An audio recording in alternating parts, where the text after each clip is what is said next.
MST-CET 2025 PCB गटाची आणि PCM गटाची परीक्षा ही संपलेली आहे. विद्यार्थ्यांना आता उत्सुकता आहे ती निकालाची. निकाल लागल्यानंतर जे काउन्सिलिंग सुरू होणार आहे त्यावेळेस खऱ्या अर्थानं प्रवेश प्रक्रियेमध्ये भाग घेताना कोणती डॉक्युमेंट्स किंवा कागदपत्र लागणारी आहेत त्या कागदपत्रांची पूर्तता आपल्याला वेळेमध्ये करणं किती गरजेचं असणार आहे. नाहीतर तुम्हाला त्या प्रवेश प्रक्रियेपासून वंचित तुम्ही राहू शकता. तर त्यासाठी नेमकी कोणती डॉक्युमेंट्स असणार आहेत की जी डॉक्युमेंट्स प्रवेश प्रक्रियेच्या वेळेस तुम्हाला आवश्यक असणार आहे ती डॉक्युमेंट्स कोणती यावर आज आपण या व्हिडिओमध्ये चर्चा करणार आहोत. नमस्कार विद्यार्थी मित्रांनो, मी प्राध्यापक मिलिंद गायकवाड आणि आपण पाहत आहात यश अकॅडमी यूट्यूब चॅनल. तर या ब्लॅकबोर्डवर आज आपण सगळी यादी आपल्यासाठी उपलब्ध केलेली आहे. एक एक करून आपण बघूया. तर यामध्ये सर्वप्रथम आपल्याला लागणार आहे कलर्ड फोटोज. कलर्ड फोटोच्या बाबतीमध्ये आणखीन एक गोष्ट तुम्हाला सांगणं गरजेचं आहे की जे आत्ता सध्या तुमचा फोटो असणार आहे की जो तुम्ही MST-CET 2025 साठी रजिस्ट्रेशन करताना जो अपलोड केला असेल किंवा ज्यावेळी तुम्ही प्रवेश हॉलमध्ये एक्झामिनेशनच्या वेळेस तुमचं चेहऱ्याचं स्कॅनिंग यावर्षी झालेलं आहे तो यांचं 80% साधर्म्य असणं गरजेचं आहे. यापूर्वी CET सेलनं सांगितलेलं आहे. त्यामुळे असे एक 10 ते 15 फोटो जे सध्याचे असणारे आहेत किंवा रजिस्ट्रेशन करताना तुम्ही अपलोड केला ते तुमच्याकडे असणं गरजेचं असणार आहे. हा एक सगळ्यात महत्वाचा भाग असणार आहे कलर्ड फोटोज. त्यानंतर MST-CET मार्क मेमो म्हणजे निकाल लागल्यानंतर तुमच्याकडं जे MST-CETचं पर्सेंटाईलचं जे स्कोर शीट येणार आहे ते तुम्ही डाउनलोड करून घ्या आणि त्याचबरोबर ऍडमिट कार्ड देखील तुमच्याकडे ते असणार आहे. हे कागदपत्र देखील तुम्हाला खूप महत्वाचं असणार आहे.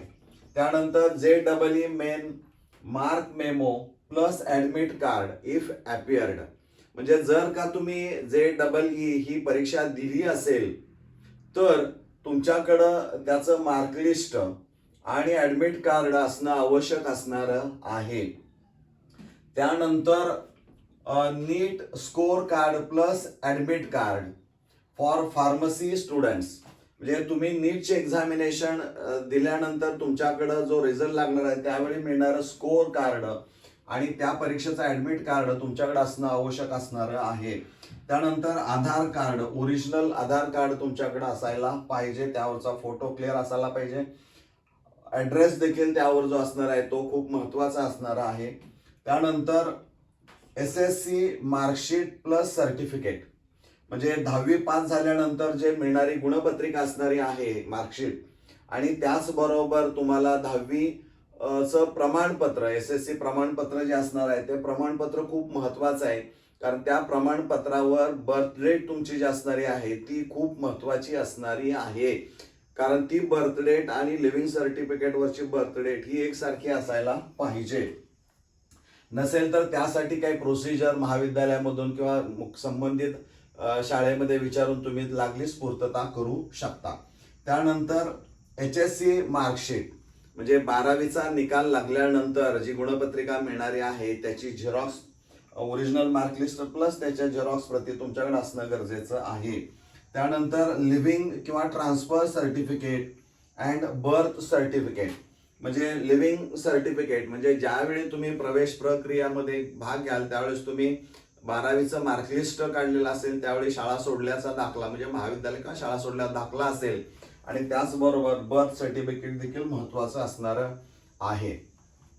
त्यानंतर ही डॉक्युमेंट्स खूप महत्वाचे आहेत. नॅशनॅलिटी अँड डोमिसाईल सर्टिफिकेट म्हणजे नॅशनॅलिटी जी असणारी आहे ती it confirms Indian citizen by birth म्हणजे जन्माने तुम्ही भारतीय आहात हे त्यामध्ये दाखवलं जातं.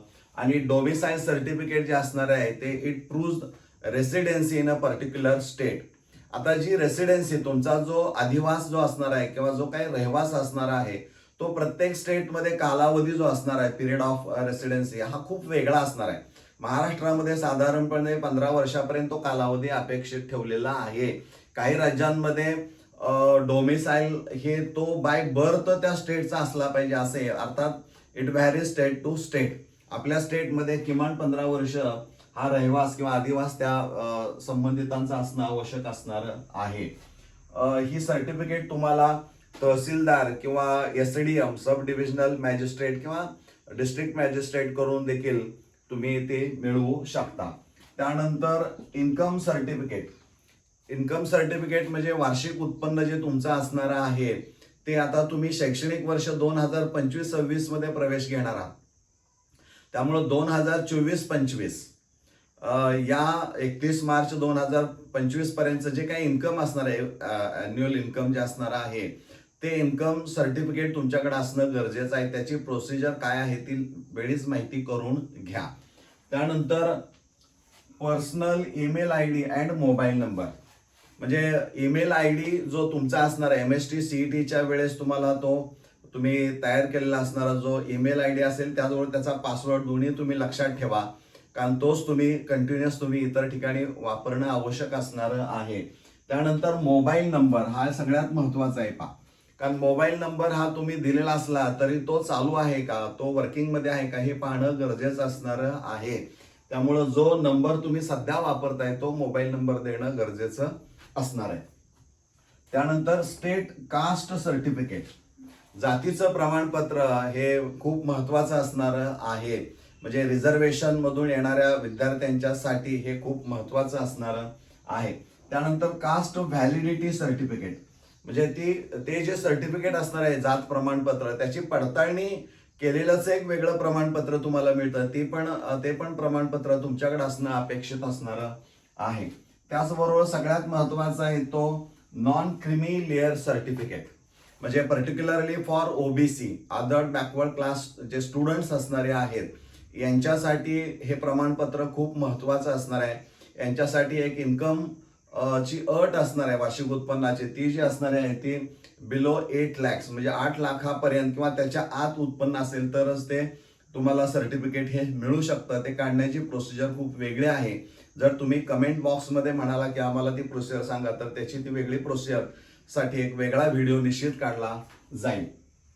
त्यामुळे OBC विद्यार्थ्यांच्यासाठी हे नॉन क्रिमी लेअर सर्टिफिकेट खूप गरजेचं असणार आहे. त्यानंतर इकॉनॉमिकली वीकर सेक्शन सर्टिफिकेट म्हणजे EWS certificate which is issued by government of Maharashtra. हे जनरल कॅटेगरीच्या विद्यार्थ्यांच्यासाठी असणार आहे. याची सर्टिफिकेट काढण्याची देखील वेगळी प्रोसिजर असणारी आहे. या विद्यार्थ्यांच्यासाठी सुद्धा अॅन्युअल इन्कम जे असणार आहे यांच्याकडे मात्र लँड प्रॉपर्टी किती आहे किंवा जे राहण्याचं घर असणार आहे वगैरे ह्या गोष्टी बऱ्याचशा याच्यामध्ये मेन्शन केलेल्या आहेत. हे सर्टिफिकेट काढताना तुम्हाला ते पुरावे सादर करावे लागतात. या विद्यार्थ्यांच्यासाठी सुद्धा जे इन्कम असणार आहे ते 8 लाख किंवा त्याच्या आत असणं अपेक्षित असणार आहे. त्यानंतर शेवटचा जो सर्टिफिकेट आहे ते declaration of certificate of minority. म्हणजे अल्पसंख्याक जे असणारे आहेत यामध्ये मुस्लिम असतील, ख्रिश्चन असतील, सीख असतील, बुद्धिस्ट असतील किंवा जैन असतील किंवा पारशी असणारे आहेत. हे ज्या 6 अल्पसंख्याक कॅटेगरी येणारे आहेत ते मेन्शन केलेलं सर्टिफिकेट असलं पाहिजे किंवा living certificate mentioning minority religious म्हणजे धार्मिक अल्पसंख्याक आपण त्याला मराठीमध्ये म्हणतो किंवा मायनॉरिटी लिंग्विस्टिक भाषिक अल्पसंख्याक असा उल्लेख असणारं लिव्हिंग सर्टिफिकेट असं उल्लेख असणारं लिव्हिंग सर्टिफिकेट अपेक्षित असणार आहे. म्हणजे ही काही एकूण डॉक्युमेंट्स असणारी आहेत ही तुमच्याकडं आत्ता तयार असणं गरजेचं आहे. तयार नसतील तर त्यासाठी जी काय प्रोसिजर असणारी आहे ते संबंधित तालुक्याच्या सेतू विभागामध्ये जाऊन किंवा तिथं तहसीलदारच्या कार्यालयाशी संपर्क साधून तुम्ही ही सर्टिफिकेट मिळवू शकता. परंतु ही सर्टिफिकेट तुम्हाला खूप महत्वाची असणारी आहेत. आणखीन एक गोष्ट महत्वाची आहे की प्रवेश प्रक्रियेमध्ये भाग घेण्यापूर्वी ही जर तुमच्याकडे सगळी डॉक्युमेंट्स उपलब्ध असतील तर प्रत्येकाच्या किमान 15 प्रती झेरॉक्स तुमच्याकडे असल्या पाहिजेत आणि त्या झेरॉक्स असून चालणार नाहीत तर त्या अटेस्टेड करून घ्या. सेल्फ अटेस्टेड चालत असेल तर काही प्रॉब्लेम नाही, परंतु संबंधित शाळा किंवा महाविद्यालयाच्या मुख्याध्यापक किंवा प्राचार्यांच्याकडून ते अटेस्टेशन करून घेणं खूप गरजेचं असणार आहे. म्हणजे कोणत्याही प्रकारचं टेन्शन त्यावेळेस तुमच्याकडे असणार नाही. म्हणजे कलर फोटो सोडला तर बाकीचे जे काही डॉक्युमेंट्स असणार आहेत यांच्या किमान 15 प्रती झेरॉक्स काढा, प्रत्येकाचं अटेस्टेशन करून घ्या. म्हणजे तुम्हाला आणि प्रत्येकजण व्यवस्थित सगळा सिक्वेन्स ठेवा. 10वी पासून असा वर चढता क्रमांक जो असणार आहे त्याप्रमाणे तयार ठेवा. झेरॉक्सचं वेगळा फाईल असेल आणि ओरिजिनलची वेगळी फाईल असेल. ओरिजिनल डॉक्युमेंटच्या बाबतीमध्ये आणखीन एक गोष्ट तुम्ही करा. जी काही ओरिजिनल डॉक्युमेंट्स असणारे आहेत ती स्कॅन करून घ्या.